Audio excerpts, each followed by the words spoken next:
avoir invité ce soir et nous sommes heureux d'être ici pour participer dans ces audiences publiques. En tant qu'une compagnie de l'Est du Canada, ce projet est très important pour nous et notre région, incluant au Québec, où nous avons eu une présence pendant des décennies. Le Québec est important pour nous. Comme vous le savez, nous avons plus de 170 stations d'essence au Québec. En plus, nous sommes associés avec des très bonnes compagnies Québec, telles que Couche-Tard et notre partenaire le terminal Norcan à Montréal. En plus, de façon régulière, nous travaillons avec certains syndicats et fournisseurs qui nous aident à notre raffinerie. Même récemment, nos projets de réparation étaient avantagés aux compagnies québécoises avec plus de 150 travailleurs québécois. Comme il y a des services d'interaction. Je pense que c'est suffisant. Je pense que c'est bien. C'est juste une présentation très succincte. Oui, mais je vais juste te dire que mes collègues vont se présenter en anglais. Oui. Mais s'il y a des choses qu'on veut se clarifier en français, je serai prêt à prendre aide autant que je peux, même si le français, ce n'est pas ma langue famille. Très bien. Merci. Et finalement, Suncor. Bonsoir, mon nom est Denis Roy. Je suis directeur des opérations pour la région de l'Est chez Suncor Énergie. Je suis accompagné de M. John Van Eist de Suncor également. John est notre directeur marketing et logistique pour le pétrole brut.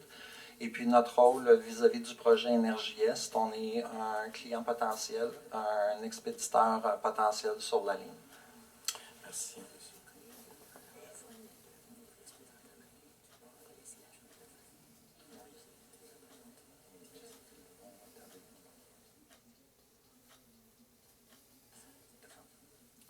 Juste pour m'assurer, le porte-parole d'Irving, est-ce que vous vouliez que vos collègues se présentent? Ou... Ah oui, ils vont se présenter. Oui. Maintenant? Vous voulez qu'ils se présentent maintenant?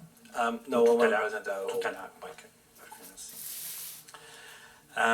Bien, alors, avant de passer à la présentation de la séance, je désire maintenant vérifier avec le promoteur, avec M. Bergeron, s'il y a des nouveaux documents qui ont été déposés depuis tout à l'heure, à la suite de la rencontre de ce matin et d'hier soir. Ce que je vous propose, Monsieur le Président, c'est de vous donner des réponses à deux engagements que nous avions pris hier soir. Donc, le premier, en relation avec le sujet que nous avons discuté cet après-midi. Ce qu'on vous a mentionné, c'est qu'on va vous remettre le rapport du Fraser Institute, qui, selon nous, est un rapport très complet, qui donne des statistiques combinées Canada et États-Unis.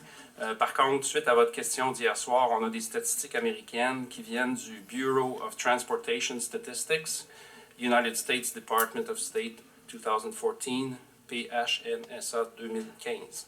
Alors, le chiffre du côté américain publié par l'organisme pour amener le nombre d'incidents par million de tonnes par 1000, c'est de 0,0006 incidents par million de tonnes 1000 pour le pipeline et 0,0033 incidents par million de tonnes 1000 pour le rail. Donc, un ratio de 5,5 à 1 en faveur du pipeline. Donc, on vous donnera le rapport du Fraser Institute d'ici une journée ou deux et vous aurez beaucoup d'informations qui est ramené sur une base comparable. Maintenant, il y a un autre engagement qu'on a pris hier soir suite à la question de Mme Carole Dupuis. La question était si Énergie Est n'a pas les moyens financiers nécessaires pour faire face à un dédommagement, est-ce que TransCanada sera tenu de dédommager à sa place? Et la réponse est Énergie Est aura la capacité financière d'1 milliard de dollars. Au-delà de cette somme, TransCanada assumera la totalité des frais non couverts par Énergie Est.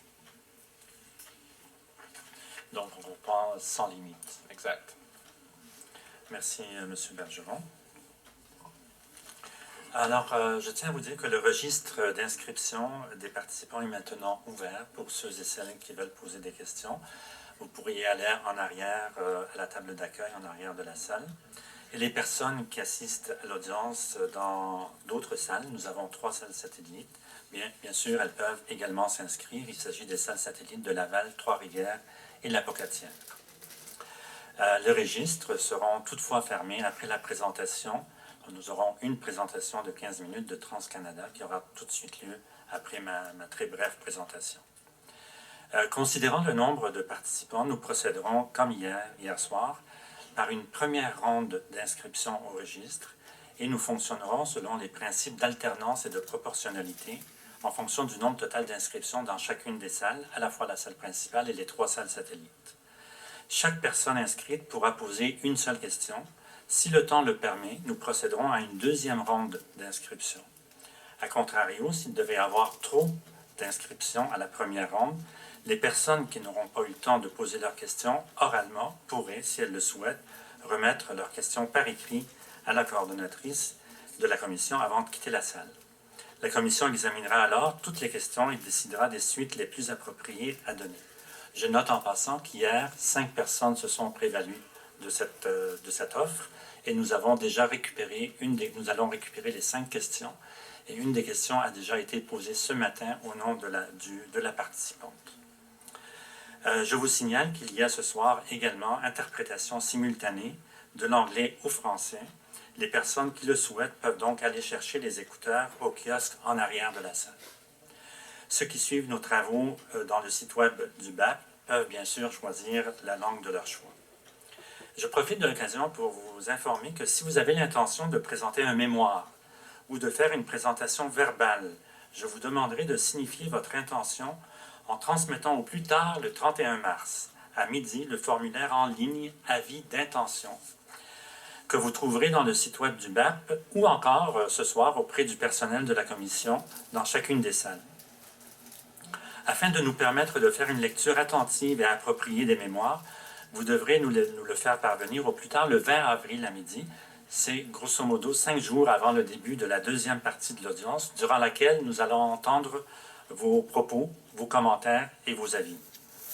Par ailleurs, si vous souhaitez faire part brièvement de votre opinion à la commission, vous pouvez soumettre un commentaire en ligne dans le site web du BAP jusqu'au 20 avril à midi et les commentaires seront rendus publics à la fin de la deuxième partie de l'audience. J'attire votre attention sur le fait que les commentaires transmis par courriel ne seront pas considérés par la commission. Donc, pour débuter la soirée, j'inviterai M. Bergeron à nous faire une présentation de 15 minutes